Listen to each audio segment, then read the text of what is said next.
Hey everybody, it's Thursday afternoon, time for the shop update here at Woodsmith, and we just got done with a little cleanup this morning, a couple of times a year whether you need it or not.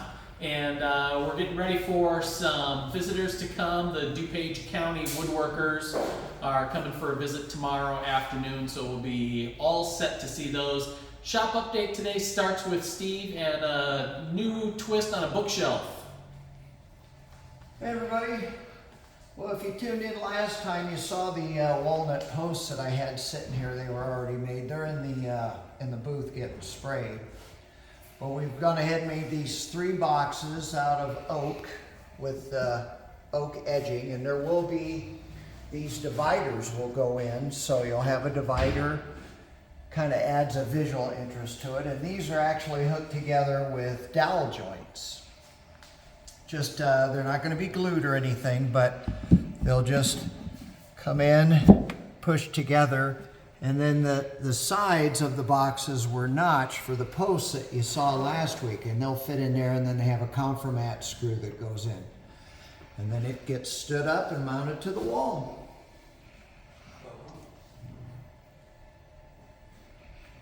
Cool.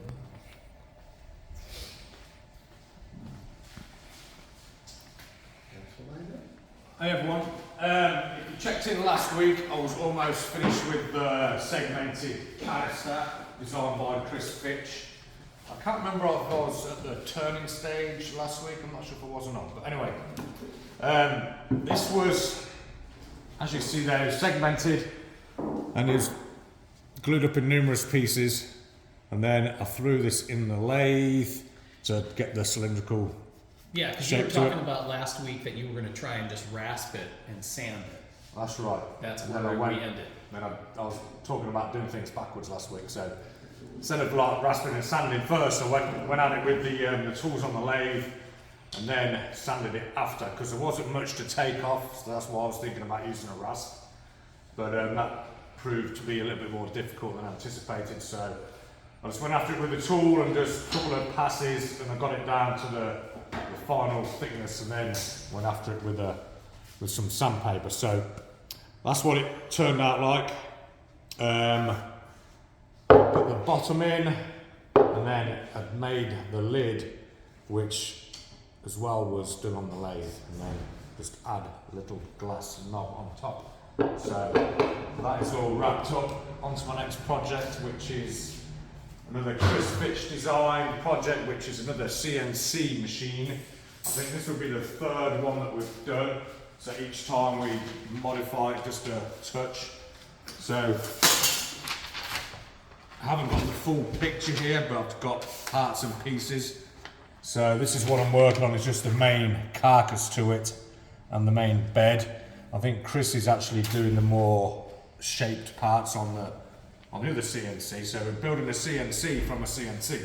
So, yeah, I'll be pretty close to getting this wrapped up next week, so I think we're going to paint this a nice, pretty blue once we're all said and done.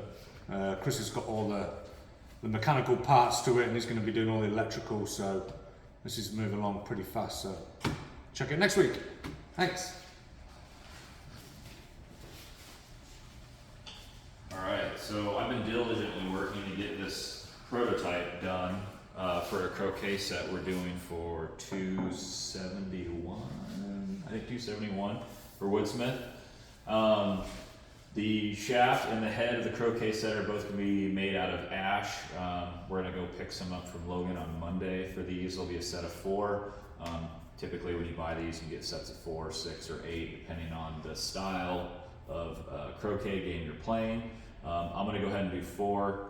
I went ahead and actually ordered some balls from eBay, because a lot of ones that are readily available now are just very loud, kind of garish looking colors, and so there's no shortage of vintage wooden croquet balls. So I think for the sake of photography, we went ahead and got those. But basically the way this is constructed is the shaft is going to be in 2 pieces, and to create the cavity to hold the metal shaft, which I ordered some 304 stainless steel tubing, hollow tubing, to run the full length of the shaft. The big part of that is shock resistance, but also to make sure that this stays rigid and does not warp over time, since the handle itself is wood.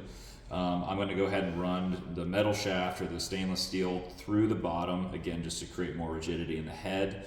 You'll notice on the faces or the strike plates, I ordered this 1/4 inch, this is called Garolite.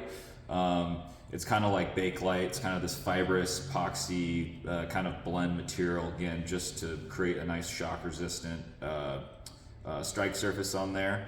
And then something I don't have on here, weight is very specific on these. Lighter ones are a little bit more difficult to get to function as a pendulum. And so I want to get this as close to 3 pounds as possible. And I want most of the weight to be in the head. So when you are using this, I don't want to touch this, I actually just painted it, that the head is heavy and that you can swing it between your legs and again just have a nice kind of stroke to it. And so I'll drill out 2 holes on either end towards the heads and fill those with some buckshot and some epoxy and let that set up. I thought about capping them, but since you don't really see the bottom, I'll probably just leave those exposed. They'll get sanded back and it'll be kind of a cool effect on the bottom. But that was kind of the whole point of going ahead and building one of these, to make sure that I've got the length I want and then make sure that I have an appropriate weight for that. A couple other things that will be accompanying this. We have to make a couple wickets. And then I need to design the hoops that the balls actually go through. And then I'm going to go ahead and design a box to store all this stuff in to haul around. So it'll be pretty straightforward because most of the design is going into the actual croquet mallets. But this time next week, we'll definitely have materials in. I assume Steve will probably start on them, and maybe we can take a look at the design for the box. So that's what I have going on right now. I've got a couple other projects in the work, but I think we'll go ahead and talk about those next week. All right, there you are. Lots going on here in the shop, and a lot of people I know have been excited and asking about when CNC 2.0 is coming out. So as you can see, Mark's working on it. So there's always a ton of things going on here. Like I said, DuPage Woodworkers are coming in tomorrow. Call us and schedule your tour and check out and see what's going on here yourselves. We'll see you next week, everybody. Bye.